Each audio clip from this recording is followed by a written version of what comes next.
Hey guys, welcome back to forex browser with SP में आप सभी का स्वागत है। तो आज है सैटरडे। तो आज हम लोग बात करेंगे कुछ बेसिक चीज़ों के बारे में, चूँकि एक सक्सेसफुल ट्रेडर को ये सारी चीज़ें जो है फॉलो करनी चाहिए मार्केट में। ठीक है, तो अगर हम लोग एक सक्सेसफुल ट्रेडर का जो रूट है, अगर उसको हम लोग देखना चाहें तो एवरी सक्सेसफुल ट्रेडर डीज फॉलो सक्सेसफुल स्टेप्स, यानी कि हर एक ट्रेडर को ये जो स्टेप्स हैं वो फॉलो करने चाहिए। तो हर कोई ट्रेडर जो एक सक्सेसफुल ट्रेडर बन सकता है। इसमें सारे चीज़ों में अगर सबसे पहले बात करें हम लोग, तो टेक्निकल एनालिसिस हर किसी ट्रेडर को जो है आनी चाहिए। यहाँ पे टेक्निकल एनालिसिस आप देख पा रहे होंगे।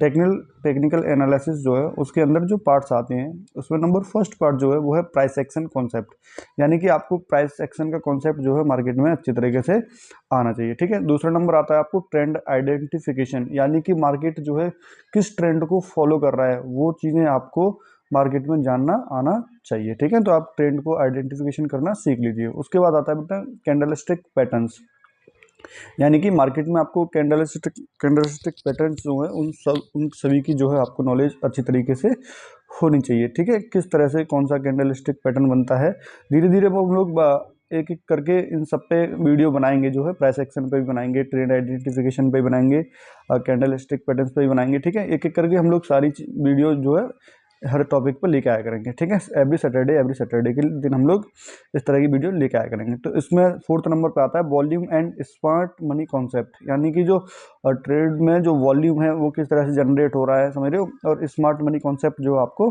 आना चाहिए। नंबर फिफ्थ एंड सबसे मोस्ट इंपोर्टेंट वो होता है आपको रिस्क मैनेजमेंट, जो है ऑलरेडी आना चाहिए कि आप किस तरह से आप रिस्क जो है मैनेज अपना कर रहे हो। ठीक है, तो रिस्क मैनेजमेंट मेरे हिसाब से मार्केट में सबसे इम्पोर्टेंट होता है एक ट्रेडर को सक्सेसफुल ट्रेडर बनने के लिए। ठीक है, उसके बाद आपको ये चूज करना है कि आपका जो टाइम फ्रेम है ट्रेड करने का वो क्या टाइम फ्रेम रहेगा, यानी आप किस तरह के ट्रेडर हो, आप स्केल्पर हो या आप स्विंग ट्रेडर हो या पोजिशनल ट्रेडर हो, समझ रहे हो।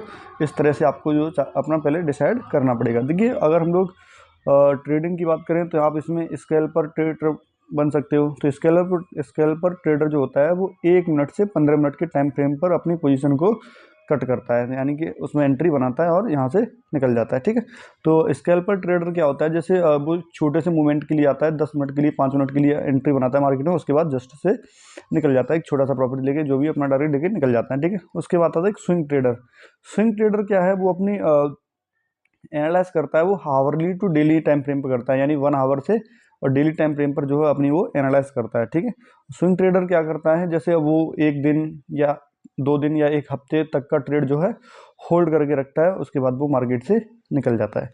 और पोजिशनल ट्रेडर जो होता है वो daily to weekly time frame पर जो है अपनी एनालाइज करता है। पोजिशनल ट्रेडर जो होते हैं जो अपना मार्केट में एक बार अच्छे से अपनी एनालाइज करेंगे डेली टाइम फ्रेम पर या वीकली टाइम फ्रेम पर, उसके बाद वहाँ पे लगा देंगे, फिर वो हफ्ते महीने 2 महीने इस तरह से वेट करेंगे और अच्छा खासा रिटर्न आने के बाद जो है निकल जाएंगे। ठीक है, तो ये अब अपने हिसाब से आप देख लेना आप किस तरह के ट्रेडर हो, पहले आप डिसाइड करिए कि आप स्केल्पर ट्रेडर हो, स्विंग ट्रेडर हो या पोजिशनल ट्रेडर हो। जैसे भी आप ट्रेडर हो उस हिसाब से अपना टाइम फ्रेम चूज कर सकते हो। अगर आप स्केल्पर ट्रेडर हो तो आपको 1 मिनट से 15 मिनट के टाइम फ्रेम पर मार्केट में अपना एंट्री और एग्जिट करना है।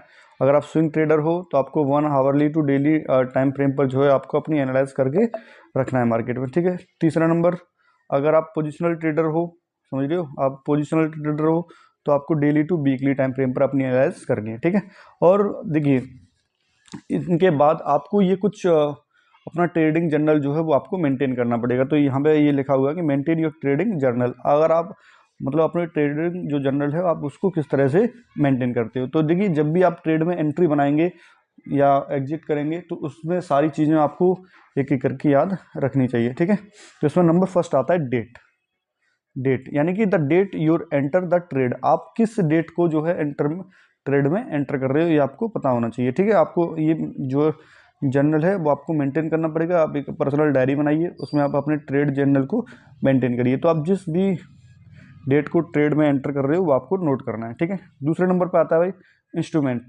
इंस्ट्रूमेंट का क्या मतलब है यहाँ पे कि the setup that triggered your entry, यानी कि आपका क्या सेटअप बना है जिस पे आपने जो है अपनी एंट्री ली है, समझ रहे हो, आप क्या सेटअप बना है जिस पे आपने एंट्री ली है, तो आपको वो नोट करके रखना पड़ेगा। नंबर थर्ड आता है लॉट साइज, समझ रहे हो, the size of your position, यानी कि जो आपकी पोजीशन है उसका साइज क्या है, ठीक है। आप अपने अमाउंट के हिसाब से ही अपना साइज़ बनाओगे, तो आपके जो लॉट साइज़ हैं उनका साइज़ क्या है ये आपको अपना मेंटेन करके रखना पड़ेगा। उसके बाद नंबर 4 पे आता है यहाँ पे लॉन्ग या शॉर्ट, यानी कि आपने ट्रेड को जो है लॉन्ग साइड में लिया है या ट्रेड को शॉर्ट किया है। तो यहाँ पे लिखा है कि the direction of your trade, यानी कि जो आपका ट्रेड है उसकी डायरेक्शन क्या है, आपने लॉन्ग साइड में लिया है या कॉल साइड में लिया है, इस तरह से आपको यहाँ पर रखना पड़ेगा। नंबर 5 पे आता है एंट्री एंड एग्जिट प्राइस, यानी कि the price at which you enter and exit the trade. आप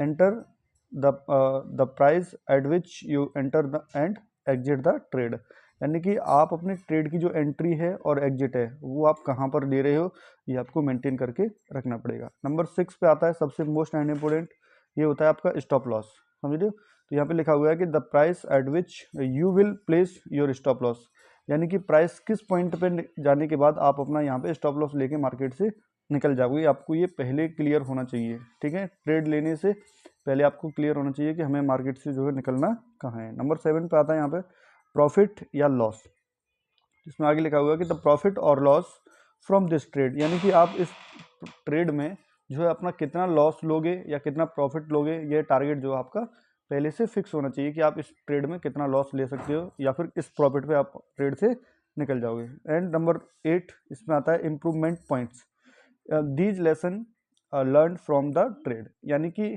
आपको ये लिखना पड़ेगा कि इम्प्रूवमेंट पॉइंट्स, यानी कि आपने इस ट्रेड में ये जो ट्रेड एंटर किया है इससे आपको सीखने को क्या मिला, समझ रहे हो।